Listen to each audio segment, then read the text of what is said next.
കുട്ടനാട്ടിൽ നിന്നും അശ്വിൻ പാലാഴി ചേരുകയാണ്. അശ്വിൻ പാലാഴി, അവിടെ കർഷകർ അവരുടെ പ്രതീക്ഷകൾക്ക് മേലാണ് ഇപ്പോൾ ഈ കരിനിഴൽ വീണിരിക്കുന്നത്. എന്താണ് അവിടുത്തെ കാർഷിക മേഖലയിൽ നിന്നുള്ള പ്രതികരണങ്ങൾ? ദിലീപ് കുമാർ, ഈ ചർച്ചകളും തീരുമാനവും ഒക്കെ അനന്തമായി നീളുന്നതിൻ്റെ ഏറ്റവും വലിയ ബുദ്ധിമുട്ടും ദുരിതവും ഒക്കെ അനുഭവിക്കുന്നത് പ്രത്യേകിച്ച് കുട്ടനാട് പോലെയുള്ള മേഖലകളിലെ കർഷകർ തന്നെയാണ്. നമുക്ക് കാണാം, അവരിപ്പോൾ ഈ നെല്ല് കഴിഞ്ഞ കുറേ നാളുകൾ 2 ആഴ്ചയിലേറെയായി കൊയ്ത് റോഡിലേയും കരയിലേക്ക് കൊണ്ടുവന്ന നെല്ലാണ്. അത് ഈ റോഡ് സൈഡിൽ കിടക്കാൻ തുടങ്ങിയിട്ട് അത്രയും ദിവസങ്ങളായി. ഇതിങ്ങനെ അനങ്ങാതെ കിടക്കുമ്പോൾ ഈ ഈർപ്പമൊക്കെ തട്ടി അത് നെല്ല് കിളുക്കുന്ന ഒരു പ്രതിസന്ധി ഉണ്ടാകും. അങ്ങനെ ആകുമ്പോൾ ഇത് മില്ലുകാരടക്കം എടുക്കാത്തൊരു പ്രതിസന്ധിയിലേക്കും പോകും. അതുകൊണ്ട് ദിവസേന 2 ദിവസം കൂടുമ്പോഴൊക്കെ ഈ റോഡരികിൽ കിടക്കുന്ന നെല്ല് ഇതുപോലെ മറിച്ചിടേണ്ട ഒരു സാഹചര്യമുണ്ട്. അതൊക്കെ ഇരട്ടി പണിയാണ് ഇവരെ സംബന്ധിച്ച്. എത്രയും വേഗം ഈ സംഭരണം നടക്കണം എന്നുള്ളതാണ് ഇവരുടെ പ്രധാനപ്പെട്ട ആവശ്യം.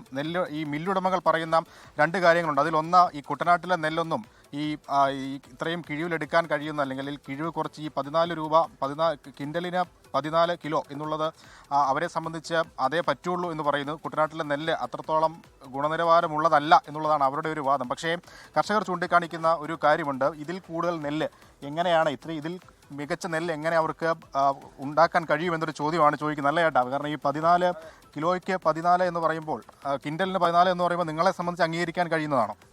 ഞങ്ങളെ സംബന്ധിച്ച് ഇത് ഒരു കാരണവശാലും അംഗീകരിക്കാൻ ഒക്കത്തില്ല. നേരത്തെ മില്ലുടമയുടെ ഏജൻറ്റ് വന്ന് നോക്കിയിട്ട് അവരുടെ നിയമപ്രകാരം പറഞ്ഞതിൽ 1 പോയിൻ്റ് കൂടി കുറവും 2 പോയിൻ്റ് കൂടുതലും ഉള്ള സ്ഥിതിക്ക് അതിനൊരു തീരുമാനം ഉണ്ടാക്കി മുന്നോട്ട് പോകുന്നതാണ് നല്ലത്.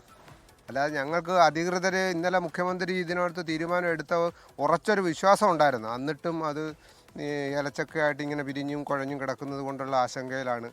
ഞങ്ങൾക്ക് എന്ത് ചെയ്യണമെന്ന് അറിയാൻ പാടില്ലാത്ത രീതിയിൽ 3ാമത്തെ പ്രാവശ്യമാണ് ഈ പാടത്ത് കിടന്ന നെല്ല് ഞങ്ങൾ മറിച്ച് ഇവിടം വരെ കൊണ്ടുവന്നത്. ഇതിന് കാശ് ചിലവില്ലേ? ഇത് ആര് ഉൾക്കൊള്ളാനുണ്ട്? ഞങ്ങളെ മനസ്സിലാക്കാൻ ആരുണ്ടെന്നുള്ള വിഷമത്തിലാണ് ഞങ്ങളിപ്പോൾ. അതുപോലെ തന്നെ മറ്റൊരു പ്രധാനപ്പെട്ട കാര്യം മില്ലുടമകൾ പറയുന്നത്, ഈ നെല്ല് സംഭരിച്ച് അവരുടെ ശാലകളിലേക്ക് എത്തിക്കുന്നതിനുള്ള ചിലവ് അധികമാണ് എന്നുള്ളതാണ്. പക്ഷേ കുട്ടനാട്ടിലെ കർഷകരെ സംബന്ധിച്ച് ഇത് ആ മില്ലിലേക്ക് എത്തിക്കുന്നതിൻ്റെ ചിലവ് പോലും കർഷകരിൽ നിന്നാണ് വാങ്ങുന്നത്, അല്ലേ ചേട്ടാ? എത്ര രൂപ? അത് അങ്ങനെ പോകുമ്പോൾ എങ്ങനെയാണ് അവരുടെ ഇതിൻ്റെ പണമൊക്കെ അവർ പറയുന്നത്? ഇത് നെല്ല് പാടങ്ങളിൽ നിന്നും മില്ലുകളിലേക്ക് എത്തിക്കുന്നത് വരെ ഉള്ള ചിലവ് കർഷകനല്ല വഹിക്കുന്നത്? ചിലവും കർഷകനാണ് വഹിക്കുന്നത്. അതായത് നെല്ല് വാരുന്നതിനുള്ള ചിലവ്, അതുപോലെ നെല്ല് തൂക്കി അട്ടുവയ്ക്കുന്നതിനുള്ള ചിലവ്, പിന്നെ അത് അവിടുന്ന് ലോറിയാക്കി ഇട്ടുന്ന ചിലവ്, ഇത്രയും ചിലവ് കർഷകൻ വഹിക്കണം. അതോടൊപ്പമാണ് ഈ 14 കിലോ കിഴിവ് കൊടുക്കുക എന്ന് പറയുന്നത്. ഈ 14 കിലോ കിഴിവിൻ്റെ വാരുകൂലി, അതുപോലെ തന്നെ തൂക്കുകൂലി, ലോഡിങ് ചാർജ്, ലോറിയിലേക്ക് കയറ്റുന്ന ചാർജ്, ഇതെല്ലാം ഈ 14 കിലോയ്ക്ക് ഞങ്ങൾ കൊടുക്കാൻ ബാധ്യതയല്ല. ആ വിലയും കിട്ടത്തില്ല, അതിൻ്റെ കൂലി ചെലവും ഞങ്ങൾ കൊടുക്കണം. അതാണ് വലിയൊരു. അപ്പോൾ അതുപോലെ തന്നെ ഈ ഇടയ്ക്കിടയ്ക്ക് നെല്ല് ഇത്രയും നാൾ ഇവിടെ കിടക്കുകയാണ്. ഇതിങ്ങനെ കിടക്കുന്നതുകൊണ്ടുള്ള പ്രതിസന്ധി എന്താണ്? അയ്യോ, കിടന്നാൽ അത് ഇങ്ങനെ ആവി അടിച്ച് കിളുത്തു പോകും. അതിനാണ് ഞങ്ങൾ ഇളക്കി ഇടുന്നത്. അതൊരു ഇരട്ടിപ്പണിയാണ്. എന്നിട്ട് ഇപ്പം എത്ര പ്രാവശ്യം ഇത് അങ്ങോട്ടും ഇങ്ങോട്ടും മാറ്റി മറിക്കും. ഇന്ന് ഇത് സംഭരിക്കുന്നൊരു പ്രതീക്ഷയില്ലായിരുന്നു ഇന്നലത്തെ ചർച്ചയിലൊക്കെ.